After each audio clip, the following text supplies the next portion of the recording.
fight Bills Mafia. I mean, could we have had a better game to clinch the AFC East? No, I don't think we could have. I mean, 48-19 versus the Denver Broncos.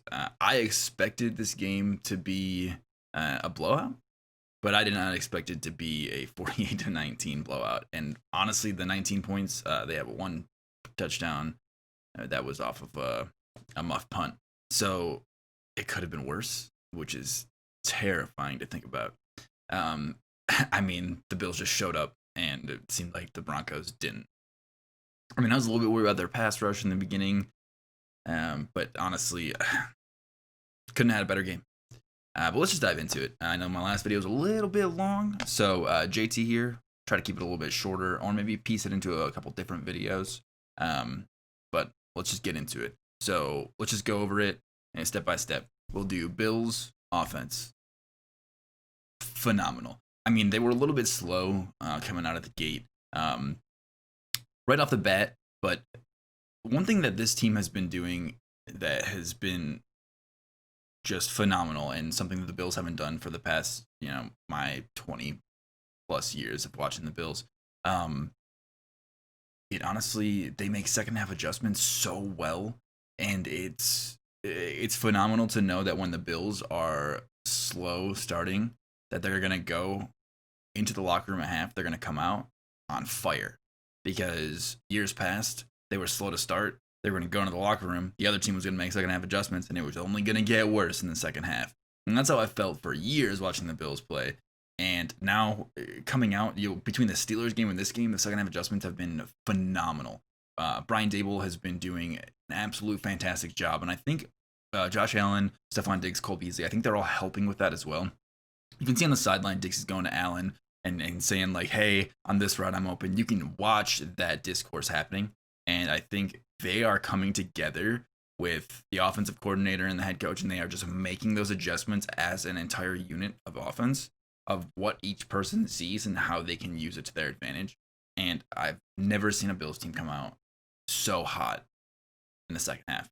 And honestly, it's been great. And we've had the third quarter curse for so long that having them come out and play well in the third quarter is fantastic. Although we still did have those penalties and come in bunches in the third quarter. So I don't think the curse is gone entirely yet, but I think we're on our way to beating it. I mean, listen, Josh had a phenomenal game. 2 touchdowns in the air, 2 touchdowns on the ground, 359 yards, 70% completion rating. The dude's on fire. And it just seemed like they had no answer for Josh Allen. Whether it was, their coverage, their pass rush, stopping him when he ran. I mean, that 30-yard, 25-yard touchdown run that he had, where Reggie Gilliam just lined up 2 blocks on those DBs and ruined their day, was fantastic. I really liked having Reggie Gilliam out there for that play. I mean, I know it was an off-schedule scramble, but having Reggie Gilliam downfield to block, having our fullback tight end hybrid blocking for Josh downfield on that scramble was great. He just played outstanding. He played like we know he can play, and he's really just come on. I know he had that shoulder injury, but he has just been on fire since he's gotten fully healthy from that. He has just been coming in, and he is just smashing through these teams and their defenses. I know a lot of people have talked about Josh Allen being an MVP, and as much as I would love to see Josh Allen as the MVP, I just don't think it's going to happen. Unless he can just light it up in the next 2 games and Rodgers and Mahomes maybe don't play. The 4-game stretch where he was injured after that shoulder injury really hurt his chances. And I know people are looking at Cam Newton's MVP season and Lamar Jackson's MVP season. Well, keep in mind that Cam Newton doesn't win MVP with Mahomes in the league and Rodgers playing like he is. He doesn't win it that year. If you supplant Cam Newton's year to this year, he doesn't win. He's not even really in the conversation. And last year with Lamar Jackson, as much as Ravens fans might not want to hear it, Mahomes got hurt. So Mahomes didn't play the full season. I know people will talk about blowing people out in the fourth quarter, and Lamar Jackson, missed some quarters of football or whatever, but Mahomes wasn't playing. He got hurt. So there's a chance that Lamar Jackson doesn't even win MVP if Mahomes continues to play. But I don't even think Mahomes is going to win it. I just don't. There are very few people playing the way Aaron Rodgers is playing. And I think if you take into account his age, the whole story of them drafting a QB, I think, is going to play into it a little bit for the voters.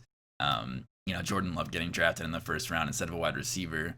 And everyone was like, okay, they're done with Aaron Rodgers. But, maybe it was just they believe in Aaron Rodgers so much that they didn't need to get him, a Jerry Jeudy or whatever. I don't know, but I think that's going to play into it a little bit. But he is just playing phenomenal football. I mean, he is, breaking records, his own records, but still. I just think that Aaron Rodgers kind of has it locked up at this point, and I don't think there's much Mahomes or Allen can do about it. Now, if Aaron Rodgers wasn't in the conversation, wasn't playing on fire like he is, I think it would be a much tighter race if it was just Mahomes and Allen up there. And I know a lot of people bring up his turnovers as one of the reasons he's kind of really put himself in third place there, which is fair. I mean, he definitely does have more turnovers between interceptions and fumbles than the other two combined. But listen, Josh Allen is playing at an MVP level right now, and I think without that injury in that 4-game stint, I think he probably does win MVP this year. But that little bit of a downswing really just negatively affected his chances, and there's going to be a lot more chance for Josh Allen to win MVP. So, I mean, depending on he can still win it, and he's not out of the race yet, but he is firmly in third place, and unless something crazy happens over the next 2 weeks, I just don't see him winning it, and that's my unbiased opinion. As much as if you watch Josh Allen play football, I mean, he's playing like an MVP. So it just depends. I mean, we'll see, but like I said, I think he's firmly put himself in third place. But crazier things have happened. But moving on, I was actually pretty impressed with our running game. I know we just don't get it kind of going until we need to at the end of the game to kill clock, but like Zach Moss looks good, and they're ready to stop that run, and they know it's coming. And Zach Moss is just running through people. I mean, he looks fucking good, and I'm a huge fan of Zach Moss. I think him and Devin Singletary making up our backfield is great. I think they both bring very different things that make them both very useful. And I'm not sure, maybe they're just like keeping them fresh, making sure they're not getting hit too much or what it is. But if we have when we have a home playoff game, there's a chance it's going to be snowy. I mean, you guys remember that LaShawn McCoy Snow Bowl. Like, we're going to need to run the ball. And I know Allen is fantastic, and he's like our third running back. Gets a good amount of rushes and rushing yards, but Zach Moss and Devin Singletary, I hope they're ready, because we're going to need them in the playoffs, and it's just not even a question. But Zach Moss and Devin, they both look good. I mean, yeah, Devin kind of kicked the dead horse at the end there for most of his yards, but it was a great run. I mean, maybe the defense was a little just over it. I don't really know, but it was a great run, and Zach Moss was just running through people. I mean, he's a good running back. He's shiftier than he should be for his like power back style, and he just looks good. I think he's definitely gonna come into that 1A in our backfield. He'll be that 1A with Devin being the 1B, whereas it kind of before it was Devin as the 1A. I think Zach Moss is gonna take over that spot. So our wide receivers, I mean, Stephon Diggs is phenomenal. Allen and Diggs is easily one of the best duos in football right now, and it's just not even a question.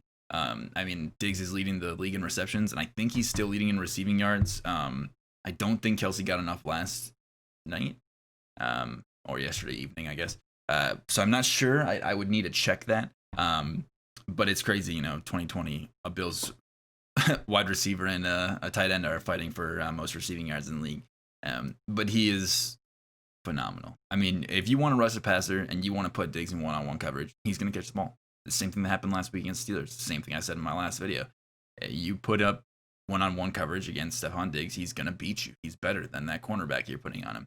There are maybe a couple cornerbacks in the league, maybe, that could cover him one-on-one on some plays, but he's going to get open whether you're the best cornerback in the league or not. You just can't cover him for the whole game one-on-one. It's just not going to happen. Cole Beasley is just the combo of Diggs and Beasley is obscene. I mean, they're both such good route runners that it's just so hard to cover both of them, especially on those, off schedule scramble to the right, keeping the play alive Josh Allen throws. It's just, you can't cover them for that long. It's just not going to happen. And the same thing happened on Dawson Knox's touchdown.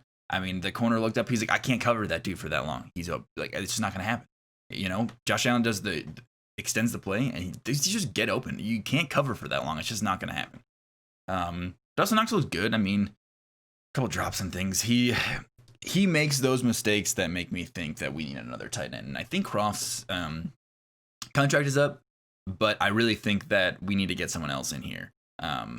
Whether we keep Croft or get someone else. Croft has been tough. He's not available. And Sean McDermott's best ability is availability thing. Croft is just hurt all the time for one reason or another, and I think we need to get something else or someone else in here, whether it's a veteran or whatever, because Knox is good and he makes these flashes, these plays that are just great and phenomenal, and then he just drops balls when he's wide open and he just shouldn't, and he catches the ball and then fumbles it up into the air and creates a turnover. So there's just mistakes that he needs to clean up for him to really be like the guy, and I think we need to bring someone in to fight for that spot with him to make him fix those mistakes and be the guy. Jake Kumaro, touchdown Jesus. Just a phenomenal catch, split the safeties on a cover two. Josh Allen puts that ball, lasers it. I mean, it was on a tightrope, just going straight to him. It's funny, I actually didn't even know Jake Kumaro was on the team. A couple weeks ago, I saw his hair and all that. I was, who is that? And I found out we had signed him to the practice squad from the Packers, and then we brought him up, with the whole injury with John Brown and everything like that. Gabriel Davis looks good. Isaiah McKenzie looks good. I see a couple people talking about how John Brown's been hurt, and if we really have to move on from John Brown, which I think we have him through Josh Allen's rookie contract either way. But that Gabriel Davis and Isaiah McKenzie would be able to fill that role for John Brown. I'm not sure. I think John Brown brings something to this offense that I don't know what it is. It's some kind of X factor. Like, the offense plays better when he's on the field. Although we have kind of squashed that the last 2 weeks with how well we've been playing. But for a while, it felt like without John Brown there, we just missed something. Something was off in the offense. And who knows, maybe Gabriel Davis and Isaiah McKenzie getting those reps more have kind of helped them mesh together a little bit better. But for a while, it just felt like John Brown missing just made our offense just not as good. Whether he was even getting a ton of catches those games, he just brought something else to the offense, like another level to the offense, that made the defenses have to respect so much more because John Brown is so fast and he's so lethal on the deep ball, as well as those cutback routes when they give him that cushion. All right, let's move on to the defense. I could talk about the offense all day, but we are already getting 10 minutes into this video. So the defense played amazing. I mean, Levi Wallace stepped up. I know people hate on Levi Wallace and they want to see Dane Jackson. I think Levi Wallace really comes into his own at the end of this season. The same way he did last year, he kind of turns it on. And I think that having Josh Norman in there and Taron Johnson, I think a little bit of a rotation is helping a little bit. I've noticed that Norman's in there sometimes and Levi's in there sometimes, and I think that keeping those dudes fresh, because I think Levi Wallace is I almost feel like he's not as physically capable as like a Tre'Davious White, who's obviously a phenomenal cornerback. But I feel like he has to work a lot harder to get to those plays and beat some of those guys in coverage and get good coverage on people. So I think giving him a little bit of rest is actually helping him a ton. I think that he can excel and operate at a higher level when he knows he's going to get a couple plays off here and there to catch his breath and come back in. But he's been playing phenomenal. Taron Johnson, phenomenal. Tre'Davious White, phenomenal. Micah Hyde, Jordan Poyer, in coverage, phenomenal. Run stopping, phenomenal. The amount of times I saw Jordan Poyer in the backfield, whether he was making the tackle or sticking those dudes so they couldn't get extra yards and get downfield, they've looked amazing. One thing I have noticed, actually, I've noticed AJ Epinesa more, and not because he's been doing bad things. I think AJ Epinesa is going to be a really, really good end for us. And I know he had a little bit of a slow start this season as a rookie, and no training camp and stuff is going to make that happen. But I think he's looking really well, and I've noticed him getting back there and stopping runs and reading plays and just making really, really good heads-up football plays as a defensive end. And I'm really impressed, and I know people were like, maybe that wasn't a great pick. Maybe he fell to us for a reason. But he has been looking really, really good. And I know that the rotational defensive line keeps everybody fresh, and sometimes it's hard to pick people out with how often they're in and see what their snap counts is. And I'll have to look at the snap count and how often he is out there, but I have actually been noticing him a lot making really good, smart heads up plays. Or I've noticed him buy the ball and, breaking down when he notices a screen play or a run to the outside, breaking down and not stopping his, rush to the quarterback to get out there and make a play. But our defensive line in general, I mean, Oliver had a sack. Jerry Hughes showing off his skills, his jukes and his touchdown run that probably ended up being a 150-yard run by the time he was done running back and forth. I'm so happy for Jerry Hughes getting to the end zone. Tre'Davious White just screaming off the edge, punching that ball up. And Jerry Hughes was making people miss all the way down the field. I don't know if they were scared to tackle him or what. He was running back and forth until he got to the end zone. I was so surprised there was no penalties for blocks in the back or holding or anything. They did a great job. It was great to watch, and I'm so glad that Jerry was there and he got that touchdown because Jerry Hughes is our only really veteran left on the team from years back. He's really the only guy left that's from older regimes. The team's young, and I love seeing Jerry Hughes get out there and make moves and get that touchdown. And the defense played phenomenal. I mean, Drew Lock didn't look comfortable. Receivers didn't catch the ball. Noah Fant was really their only bright spot, and he's a mismatch no matter what. I know Milano let him score that touchdown, but Milano versus Noah Fant. Noah Fant's going to win that most of the time. He's just bigger, taller, and he's fast. He's one of the fastest tight ends in the league, and that's just a fact. But defense played great. All right, special teams. Andre Roberts had that muff punt, which is why they scored a touchdown on that short field. Andre Roberts is really the picture of consistency. I noticed later on the Denver returner dropped the ball as well. I think there might have been some wind catching the ball weird after they had kind of identified where it's coming. Andre Roberts has been doing this long enough. He needs to know to adjust to that.